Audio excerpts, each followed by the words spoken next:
my name is Para. I just wanted to start off by saying that I am not the best artist out there. I've been drawing for a really long time, but I've never taken college courses or anything like that. So anything I say here is definitely just a guide, just something that I've noticed just drawing myself and little things that I've picked up here and there. Alright, so the first thing that I wanted to talk about was this portrait by Denny129. It's a beautiful portrait, really awesome. I love how it's kind of stylized and also, semi-realistic. One of the first things that I noticed was the neck. It was just a tad bit too long.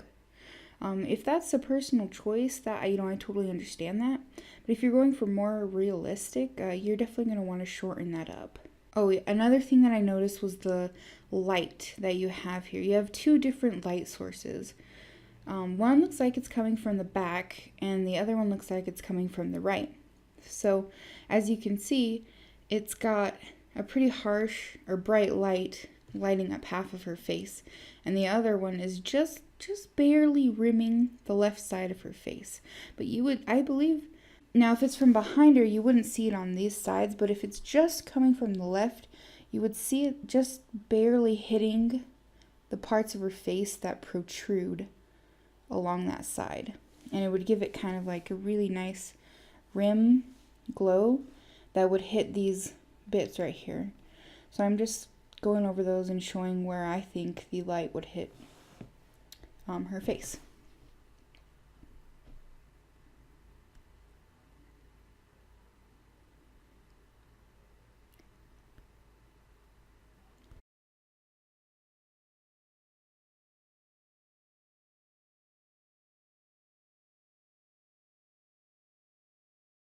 So I'm making a new layer, and I am going to grab her head and just move it down a little bit to show what it would look like if her neck was more in proportion with her body.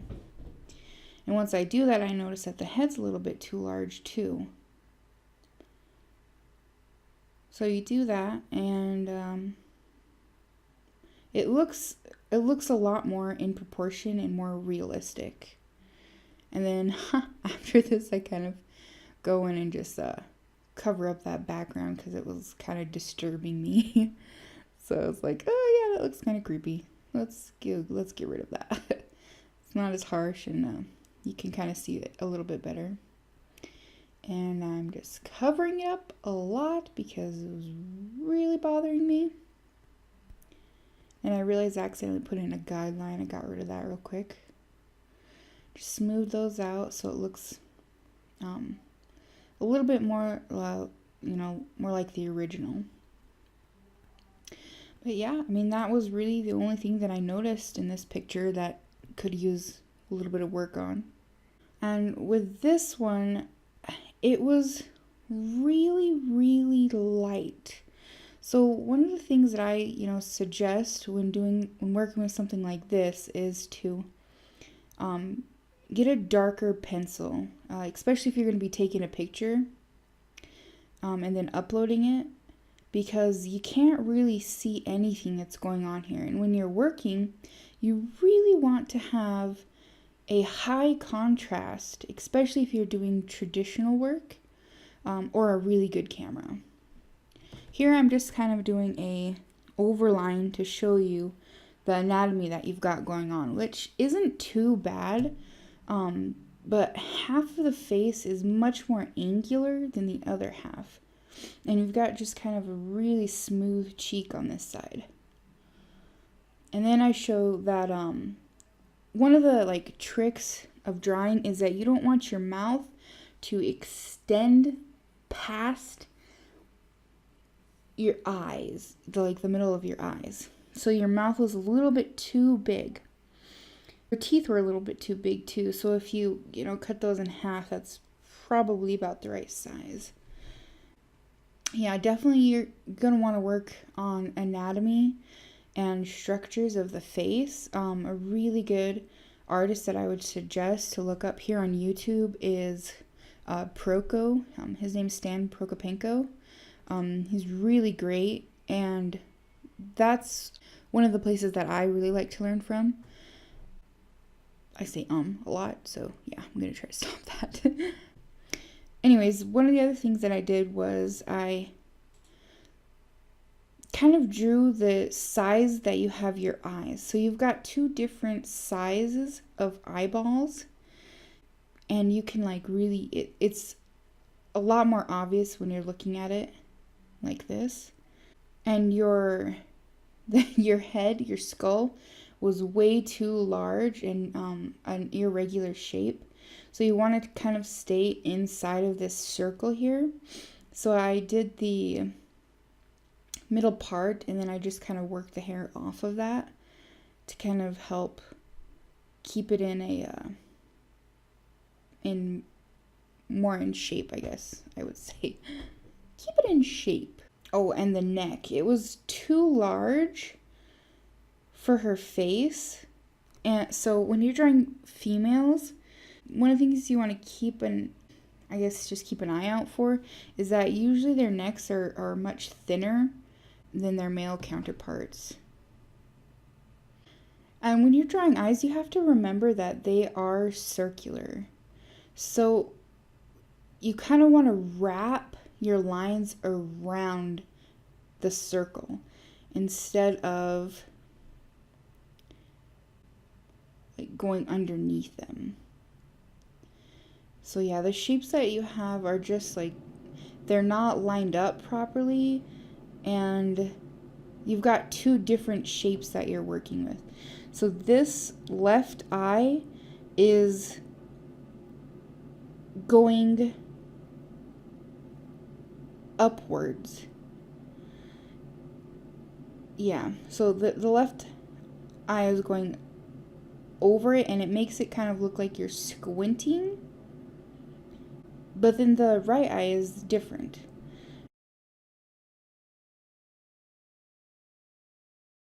Yeah, right here I have these pens. They're called Pentel Side Effects. Personally, I really, really love them. They're mechanical pencils.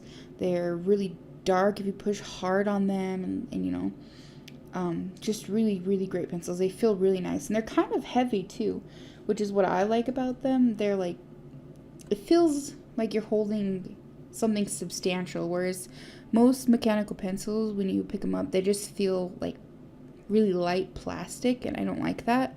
So yeah, these are like $7 on eBay, and I suggest that you go and grab them. I just think they're awesome. Oh, these ones are 0.5s. Those are really too thin. I like the 0.7s. I'm trying to write that, but it looks all pixelated because it's such a tiny picture. But yeah, 0.7s. Those are really great. For Thai art, it's not bad, you know. It's definitely almost comic booky, I would say. There's a lot going on here that is incorrect. So I suggest that you look up, again, Proko. He's here on YouTube. Really awesome, really great tutorials. And he would help you out a lot.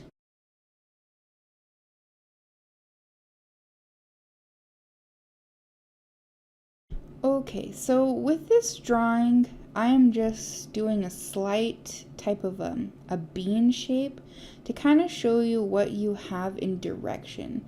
You've got his body pointed a little bit towards the left, but you've got his face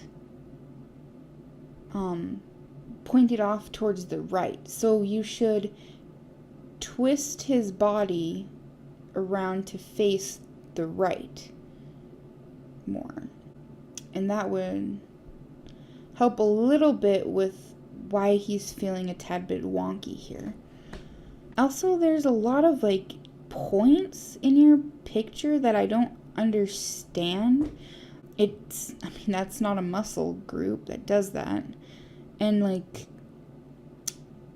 part of his arm is way too bumpy, like muscular, I guess you would say. It's way too out there, way too exaggerated. You got to work on your hand anatomy too. What I suggest is just doing a lot of studies. Don't try to do a really large, anatomically correct picture right now. You want to break it down very simply. So do a lot of studies on just biceps, on just the triceps, on the abs, on the pelvis region, from thighs down. Do a lot of work on your hands, a lot of studies on that, and then try to start piecing them together like a puzzle, because the body is basically a giant puzzle. I mean, personally, I am like okay at a lot of it, and so when I try to do these large pieces like this, even I have issues with trying to make everything look correct. Most of the time I just kind of fake it and like hide it so nobody notices. But when you've got a picture like this, it's really easy to see it, and the parts that you're having problems with or issues with stand out. And since you're in the beginning of learning this, there's a lot of parts that stick out like a sore thumb, so to speak. So when you've got it all put together like this, it's a lot easier to tell when somebody is having issues in certain parts. So yeah, just slowly build up your muscles, your brain muscles and your hand muscles in learning these pieces. And when you start putting them together in larger pieces like this that, you know, show the whole body, you will be able to see the difference 100 times. It's crazy when you do it like that. But yeah, well, thank you guys for listening. I hope that it helped you. Check out those Pentel pencils, everybody who's drawing traditionally. I really love them. I've been using them for like 15 years now, and I love them. They're great. Also check out Proko here on YouTube. His name is Stan Prokopenko. He is just really awesome. I learned a lot from him, and I think that he will help you guys, specifically Thai art and Mandix. And yeah, keep your eyes out maybe for another critique of other people, different people. And I'm hoping to make this a more regular thing this year. I've been wanting to do it for a while, and I think, 2018, heck yeah, this is a year I'm going to get stuff done. I'm going to make critiques for people and stuff. So, maybe I can give back to the community and help out a little bit. All right, thank you for listening again, and see you later.